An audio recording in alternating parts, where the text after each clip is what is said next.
Dito kami ngayon sa Attendorn. Magbili kami ng costume ni Fiona sa Carnival. Tingnan namin dito, baka meron sila. Si Fiona namili ng costume eh. Hindi mo na pwedeng pasuotin na kahit ano na lang na gusto mo. Siya na talaga namimili. Meron naman doon sa Plettenberg, kaya lang ayaw niya eh. Hindi niya gusto yung costume doon. Kaya magtingin kami dito. Parang sa Plettenberg yun, tahimik na dito sa Attendorn. Tada! Nakabili na kami ng costume ni Fiona. Doctor. Ang costume ni Fiona bukas ay Doctor. Wala kasing ibang costume doon. Tapos ayaw naman niya mag-Elsa. Princess Elsa costume. Ayaw naman niya. Ito na, binila ng Martin. Doctor si Fiona bukas sa carnival party dito sa Schule. Mag-ano pala ako ngayon, hindi ako magkanin. Ano lang yung salad yung kakainin ko. At saka, schnitzel din. Parang gusto kong, kanina pa ako gusto kong magkain ngayon ng salad. Kaya bumili ako kanina ng salad sa Rive. Ngayon, gagawin natin. Parang kakain na si Mami Rose. Yan na yung tanghalian ko at ngayon, dinner. Isahan na. Ganyan po talaga yung ginagawa ko araw-araw. Sa isang araw, 2 beses lang ako kumakain. Kasi late na ako kumakain ng almusal eh. Una-una ko muna pero umiinom naman ako ng kape sa umaga. Pero yung pagkain, tinapay. Minsan alas 12 na ako kumain. Minsan kanina alas 12:30 na. 12:30 na ako kumain ng tinapay. At minum lang ako ng kape. Mga alas 10 at ako.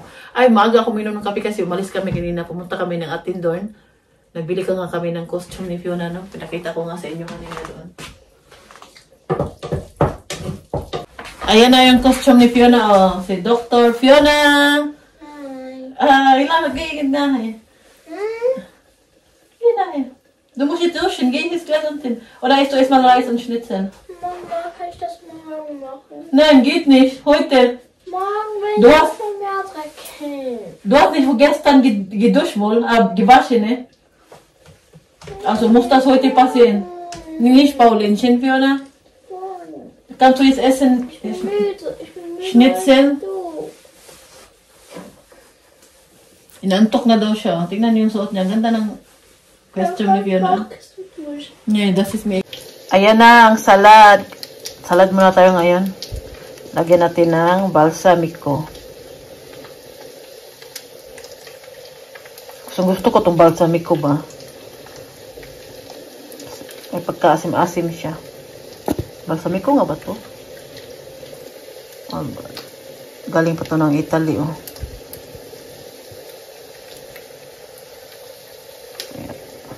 Tama na yan.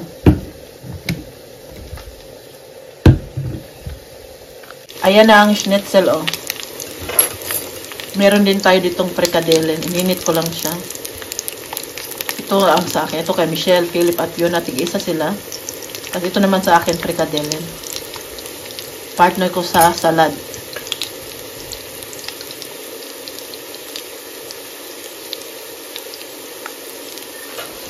Ito naman ang gulay ni Michelle. Yan ang gusto niyang gulay.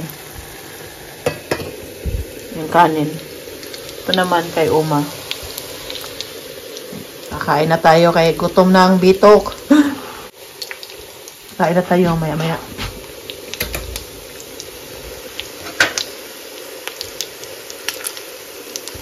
Ay.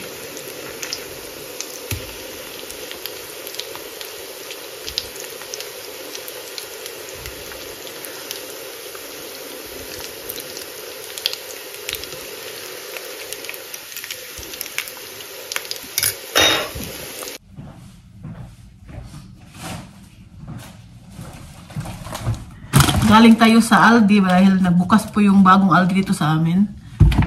Nag-grocery kami sandali pagkatapos ng tawag yan eh. Nalimutan ko na tuloy yung sabihin ko. Basta nagpunta kami sa Aldi dahil may bagong bukas ito Aldi sa amin. Ito, nabili kami ng gatas, oh. Para kay Uma to. para, ano ba? Cacao drink. Cacao. Bili din tayo ng sliced bread. Ito yung mga baon ng anak man. Si Fiona kasi ayaw niya kumakain na yung pinapay dito. Gusto niya yung sliced bread. So, bili din ako ng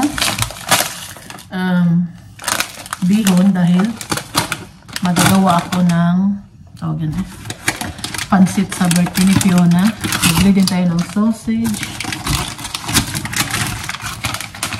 Ito mga baon nila next week sa baboy din. Nabili din ako ng baboy.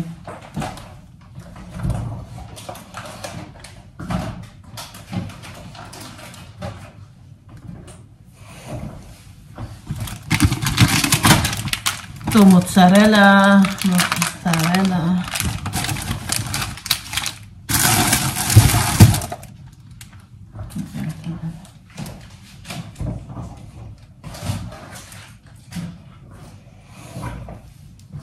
Ito, gatas. Lagay natin sa ref.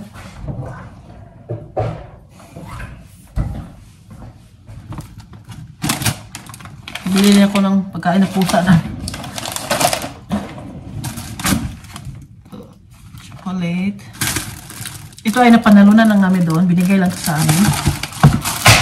Nabulog na. Bili din pala ako ng waffle. At dalawang,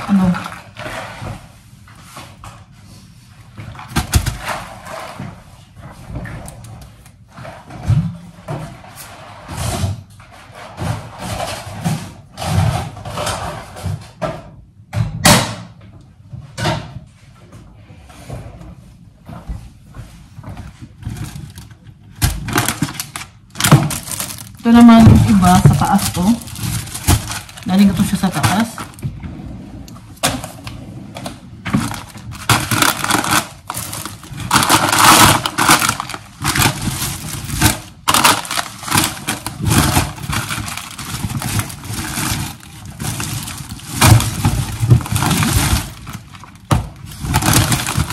Alis pa kami kaya may bibilhin pa kami. Tayo sa kabila. Si Uma, sobrang antok na antok si Uma. Hindi na naman natulog kagabi. At nung isang araw din, bali 2 araw na siya walang tarong tulog ba. Kaya sobrang pagod niya. Bagsak na yung energy ni Uma. Kaya walang tulog.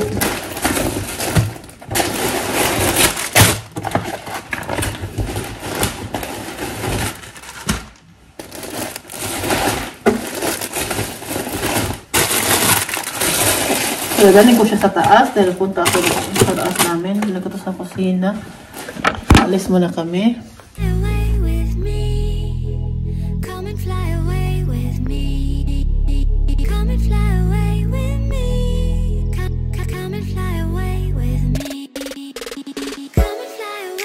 May nakita akong Hello Kitty na suotin ko sa birthday ni Fiona.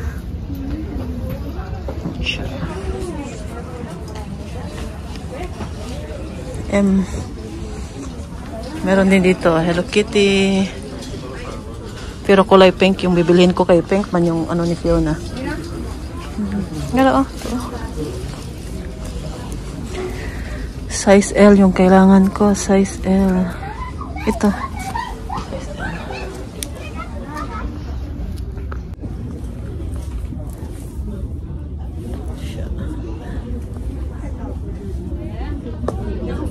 Parang malaki siya.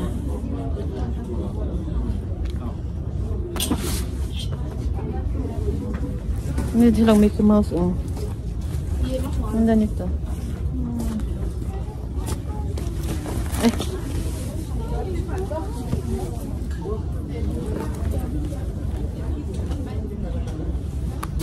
Ito yung bibilhin ko. Ang daming Hello Kitty,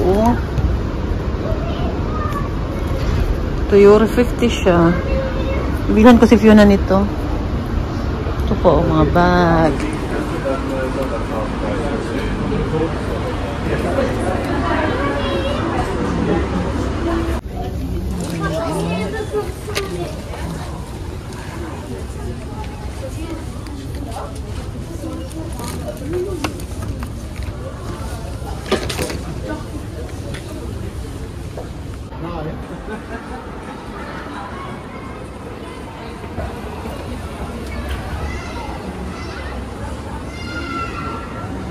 kami ng mga kasama ko. Punta kami sa Korean restaurant. May binili kasi akong dito para sa birthday ni Fiona. Bakit? Pag andito kami, kumakain talaga kami dito sa Korean or sa Japanese restaurant.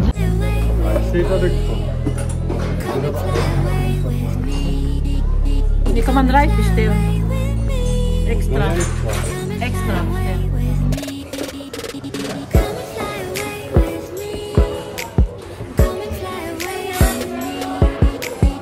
Wow, talaga.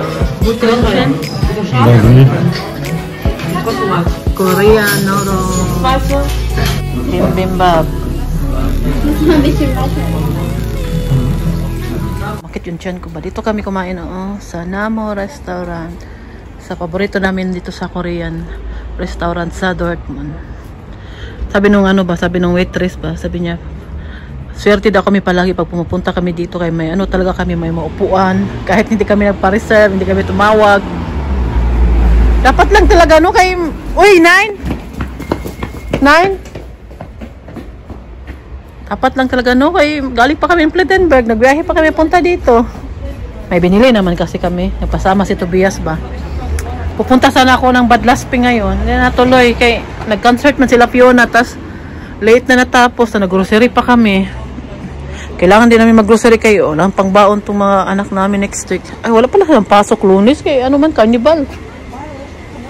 Merkulis pa sila balik eskwela.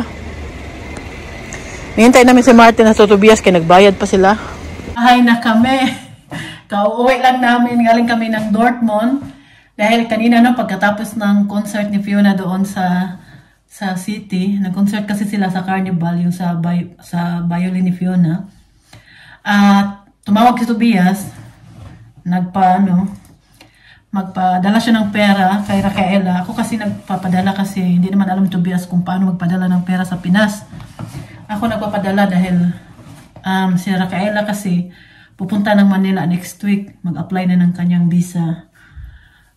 Na-cancel yung una niyang appointment dahil nga hindi dumating yung mga papers. Buti na lang nakakuha siya ng bagong appointment niya. Pumunta na kami ng Dortmund. Kasi dahil sa Tobias, nagpasama din. May bibilin din siya. Kaya hindi na lang din kami natuloy sa Badlaspe.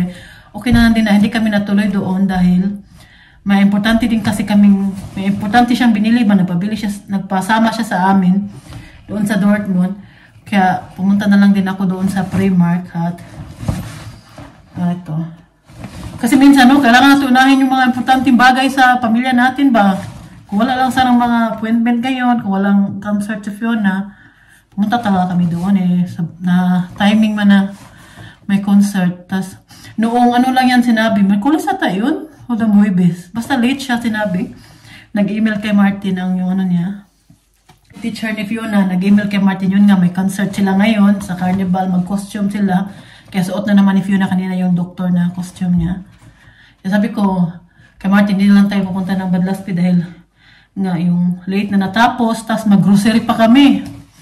Hindi naman pwede hindi kami mag-grocery, wala kami kakainin ngayong Lunes. So, bukas, wala na kami pang sa tinapay ba, pang almusal. Kaya natapos kami sa nag-grocery, isang oras din. Sabi ko, kung magbiyahe pa kami pupuntang Badlaspe, mahigit 1 hour and 30 minutes din. Kasi nga si Martin, hindi nag-drive ng autobahn papunta doon. Landstrasse lang. Sa Landstrasse kasi, hindi ka makabilis ng takbo. May mga limit yung Sabi ko, hindi lang tayo punta doon. Next time na lang din. Hindi na kami natuloy doon. At nabili pala ako ng Hello Kitty, Doon sa Primark ba, ang dami nilang Hello Kitty ng mga timing pa na ang birthday ni Fiona ngayong March 11. Hello Kitty, diba? Yung gusto niya. Kaya nabili ako ng kulay pink na Hello Kitty. Katulad ng red na suot ko. Pero ito ngayon ay pink to siya. Tara. Ang cute ito. Oh, wow. Magkulay pink ako sa birthday. Nung nakita ko ito ba, binili ko talaga agad. Kaya sabi ko, tamang-tama to sa birthday ni Fiona next week. Pero sa Sabado ko to siya suotin. Siguro sa Lunes. Sa Martes pa lang birthday ni Fiona. Kala ko Lunes. Ito ay 12 euro lang. Size L yung binili ko para hindi masyadong masikip. Yung M kasi din sana sa akin. Malaki siya. Oversize yung niya ba? Ito na lang ang kulay pink. Diba may kulay red ako nito. Kaya ibibigay ko na kay Ate Jen yung kulay red. mahilig kasi sa Ate Jen sa Hello Kitty. At nabili din ako ng Hello Kitty na unan. Pero bibigay ko to kay si Michelle. Si Michelle mahilig sa Hello Kitty. Si Fiona kasi ang dami na niyang mga, meron na siyang unan kasi nagustuhan ng anak kong dalaga. Bigay ko na lang sa kanya. Bibilihan ko na lang ulit si Fiona. Pero hindi naman to nakita ni Fiona. Kasi ako lang pumunta doon sa Primark. Nasa ibang store sila nung pumunta ako sa Primark. Yan. Ito binili ko. Ang ganda. Ito ay 13 euro. Sabi namin siya, labahan ko daw ko. Huwag nga, labahan. Hindi mo lang ito, alikabok lang siguro to. Pero hindi mo nakalagay dito na. Ayaw ko maglaba ngayon ng unang basta winter. Kaya wala tayong masampayan ba? Tagal matuyo. Buti sa summer pa, lalo na pag 35 degrees na. Dali lang po yung maunang pag maglaba ka ng unang. At nabili din ako ng, Hello Kitty pa dito. Ito din dami talaga Hello Kitty doon, lalo na pantulog. Cute ba? Makita niyo po sa mga hilig sa mga Disney na punta kayo sa Primark doon. Marami kayong mapili talaga doon. Ito, kasi sabi ni Fiona baka 5 or 4 na bata punta dito sa amin. Kaya isa sila. Meron pa akong in-order sa Timo. Hindi ako namili doon ng marami kasi namili na ako sa Timo kagabi. Nag-order ako sa Timo sa online. Ito na siya. Tag-isa yung mga kaibigan classmate ni Fiona pupunta dito. At meron din ako ditong binili pa. Ilagay ko din to sa ni Fiona. Punta ng mga classmate niya dito ba. At ito. Yan siya. Lagyan meron din lapis. Hello Kitty din. Ito din. Bigay din natin to sa kanyang. Ilalagay natin doon sa giveaways na yung paper bag na binili ko. Ito na to siya. Ito din Hindi ko ito ilagay lahat sa isang bata. Isa lang yung ko. Or ito, eraser. Pwede din to. Eraser. At ito siguro kay Fiona na to. Panglista sa utang ni Fiona. Listahan ni Fiona sa kanyang utang. Ito kay Fiona lang to. At saka itong bag kay Fiona lang to. At ito, bigyan natin to sa kanya. Basta marami akong in-order sa Timo. Kaya ito ay 3 euro 50. Kaya hindi ako nabili doon ng marami. Ito din ay 4 euro. Yan. Ito lahat ay Hello Kitty and Friends. Yan ang bili ko. Yan lang yung bili din sa Dortmund. At si Tobias din may bili din siya. Kaya pala nagpasama siya sa amin dahil nasira daw yung jacket niya. Kaya nabili siya ng bago. Dito sa Plettenberg kasi, lang ang tindahan dito hindi, isang tindahan lang na pwede mabilan ng jacket niya. Kasi hindi gusto ni Tobias. Wala siya nakita doon. Napunta sila kanina doon sa mama niya. Kasama yung mama niya. Kaya wala siya nakita doon. Sama na lang siya sa amin sa Dortmund. Timing din na tumawag siya. Yung nga sabi niya, magpadala daw siya ng pera. Sabi namin na, sige mamaya na lang pag-uwi namin galing Dortmund. Sabi niya, sige sama na lang ako sa Dortmund. Kaya sinundo namin siya doon sa city. Kasama nandun pala siya. Kasama niya yung mama niya. Kaya sinundo namin doon at biyahe na din kami papuntang Dortmund. Yun nga, pasama siya. Pero hindi niya nagustuhan yung in-order niya sa Korean. Si Tobias, hindi talaga mahilig sa mga Asian na, sa Kasi dinalala namin yan siya sa, sabi ko sa Japanese restaurant, hindi talaga niya magustuhan yung mga pagkain doon. Kilala ko na yan si Tobias. Sa Korea naman, nung una pumain kami doon, hindi niya masyadong nagustuhan yung pagkain. Pero, alam niya kasi, pag bumunta kami sa Dortmund, doon talaga kami kumakain sa Korean. Minsan doon sa Japanese. Depende kung anong gusto namin. Minsan kasi gusto namin kumain ng ramen. Kaya doon kami pumunta sa Japanese. Kaya ngayon, si Martin, nung last week pa yan siya gustong pumunta doon sa Korean restaurant. Hindi kami natuloy nga. Dahil nga, parang sisipunin siya last week ba kaya. Hindi kami natuloy. No. Tapos sabi ko kay Tobias na, yung manok na nag-orderin niya. Hindi niya in-order yung manok. Okay na yung manok. Yung in-order na palagi ng mga anak ko ba. Yun kasi gusto ng mga anak ko. Hindi siya nag-order nun. Iba yung in-order niya. Hindi niya nagustuhan. Sabi niya, ang Korean daw na mga pagkain daw, parang hindi daw para sa kanya. Hindi niya trip daw. Pero yung Chinese, gusto niya yung Chinese na at yung Pilipino din. Marami na din siyang mga natikman ng Pilipino, mga pagkain natin. Pero yung Korean, hindi niya talaga trip yung lasa, basta di niya trip.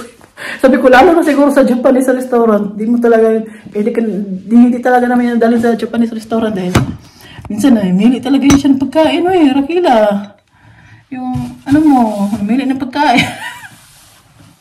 Hindi niya gusto. Pero inubos naman niya kasi dito, hindi naman pwede magtapon.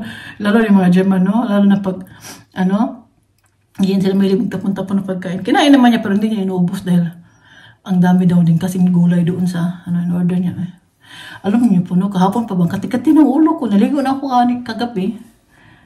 Tinignan, nakita ko kanina sa salamin doon sa elevator lang sa Dortmund. May kaspa pala ako. Kaya ang kati ng ulo ko. Dito na sa ilo. Tapos yung mga puting buhok ko. Dami na naman. Kaya akit muna ako sa taas at bukas magsisimba kami. Alas 11 yung misa bukas. At bukas maganda ang panahon. Kaya excited ako. Maglakad-lakad din naman kami bukas. Family day na naman. At yun nga yung plano sana sa Badlasby kami hindi natuloy. Dahil nga itong mga, minsan kasi no, may mga appointment itong mga anak ko na biglaan na lang ba. Hindi naman po, kasi Fiona kasi napaka-active po talaga niyan sa eskwela, sa ano nila. Kahit anong mga ganap doon, sumasali po talaga yan siya. Natutuwa yung papa niya dahil concert niya ngayon doon sa city. Tas, last time kasi nung concert niya, hindi naka-attend si Martin dahil may trabaho, pero nag-video lang ako noong time na yun. Ngayon kasama yung papa niya, sobrang proud ng papa niya. Nakita niya si Fiona ngayon at nandoon siya, wala siyang pasok, wala siyang trabaho. Kaya doon kami ni Philip, ako din, kaming apat nandoon, nanood kami kay Fiona. At yun nga, hindi tayo natuloy doon, no? Pero okay lang, marami pa naman panahon eh. At okay lang, kasawa rin mukha ni Oliver, Oliver at si Dong, napandiyan pa si Dong. Joke lang. Punta naman dito si Oliver sa birthday ni Fiona. Sabi niya, punta daw siya. Ewan ko lang, matuloy siya. Bahala ka sa buhay mo, Oliver. Bahala ka sa buhay mo. Yun lang. At i-end na po natin to dahil mag-asikaso pa ako kay Oma. At hindi ako late matulog ngayon dahil magsimba tayo bukas. At i-end na po din natin to. At bukas ulit. Happy weekend po sa inyong lahat. Nangangati na itong ulo ko. Bye-bye! Ciao! Good night! Salamat po! Living